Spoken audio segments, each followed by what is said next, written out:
welcome to Family Cooking Time with Soft Pretzels Oh My. Today I'm going to show you how to make some Disneyland-sized soft pretzels to enjoy with your family. These are a great treat if you've never had one, and if you've never made any kind of bread before, this is a great place for you to start. So, without any further ado, your kit will include 1 tablespoon of sugar, 1 packet of yeast, 4½ cups of flour, we're using all-purpose flour, 2 teaspoons of salt, 2/3 of a cup of baking soda, and 1 tablespoon of coarse salt. You will also need 1½ cups of warm water, 4 tablespoons of butter, 10 cups of water, and then 1 egg. Actually, we'll just be using the yolk, and that's actually optional. You'll need a measuring cup. I have this big 4-cup measure, but any measuring cup will do. A big mixing bowl and a wooden spoon. 1 large stock pot or saucepan. It has to hold the 10 cups of water. Some parchment paper, along with probably the biggest sheet pan you have. If you have one of those big mama ones that you keep under your oven or whatever, this is the time to use it because you'll definitely need it. If not, you might need 2 sheet pans. You'll need a spatula, or if you have a spider skimmer, those work really well. I'm using 2 spatulas.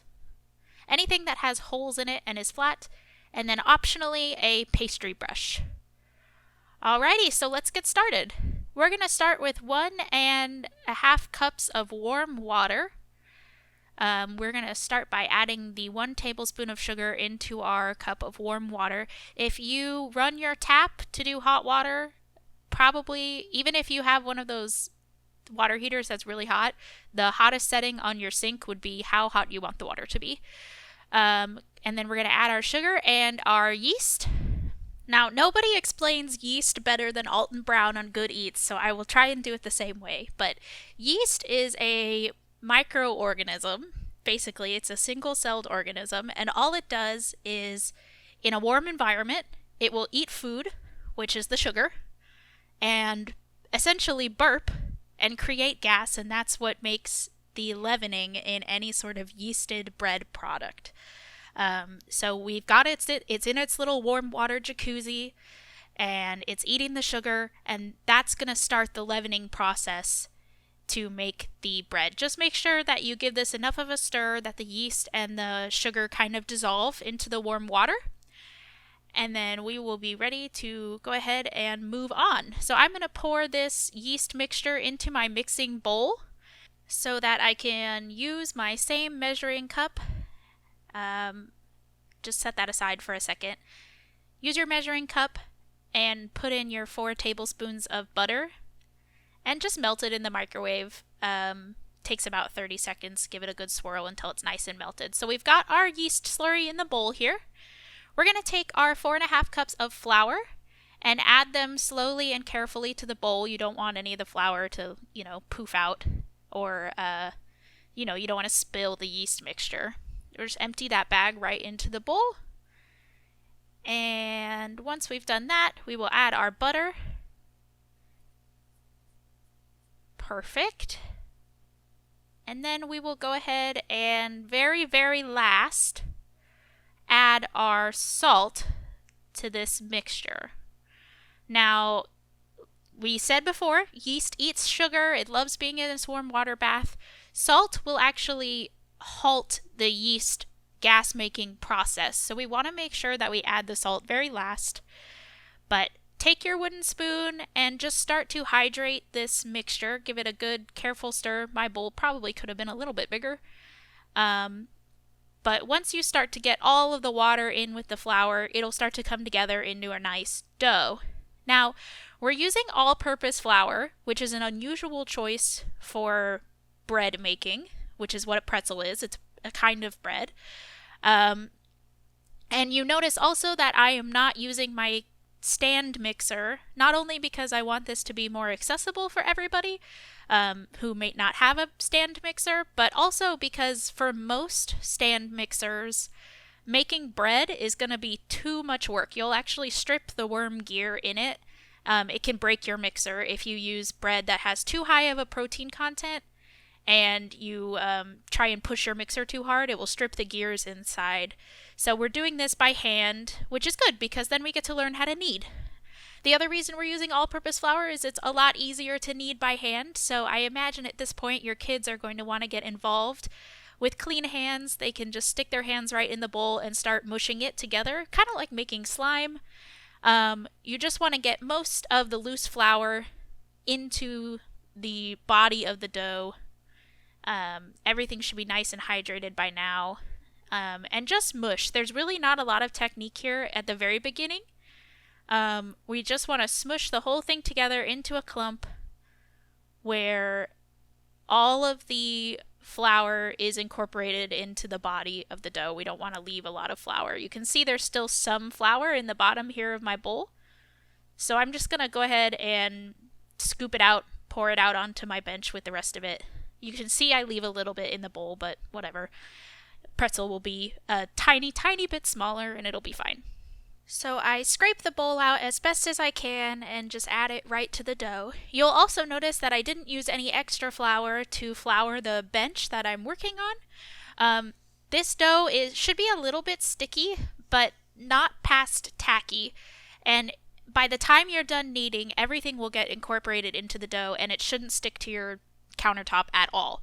So we are going to start kneading, and over time all of that extra flour will get incorporated into the dough. So kneading is actually a pretty simple process. This is a great time to get your kids involved, even though it'll be a little bit tougher on little hands.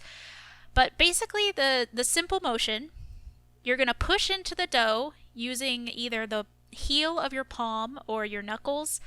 If you use the heel of your palm, it's a little bit easier on your joints than if you use your knuckles. Your hands will hurt quite a bit, actually, by the time you're done if you use your knuckles, but I don't always have the best technique.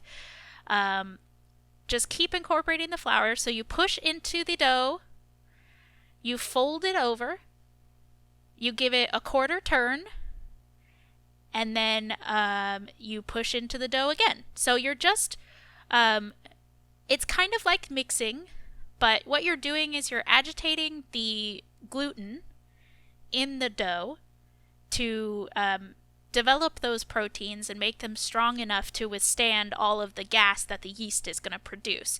So right now you can see how rough my dough is.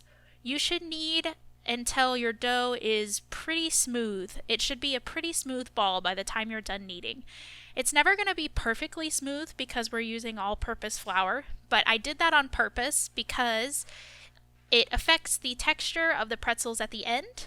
They're a little bit drier if we use bread flour. They don't last as long, even though the texture is more technically correct.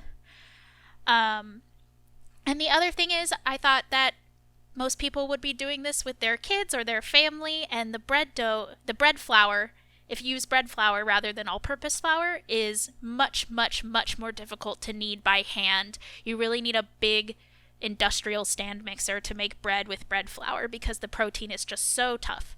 So for little hands, we're using all-purpose flour, and you're just going to knead this until it becomes a smooth ball. It shouldn't rip apart too easily.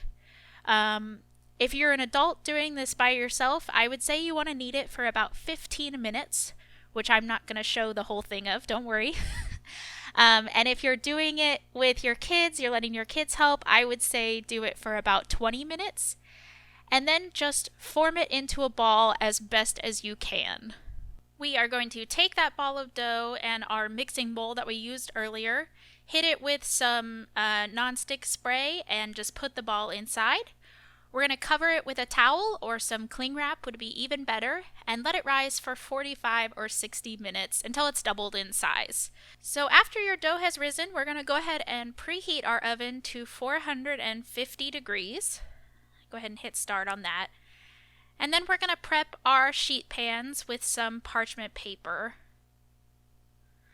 So again, if you have a big mama sheet pan that you keep, above the fridge or somewhere secret, this is the time to use it because these pretzels really, really rise.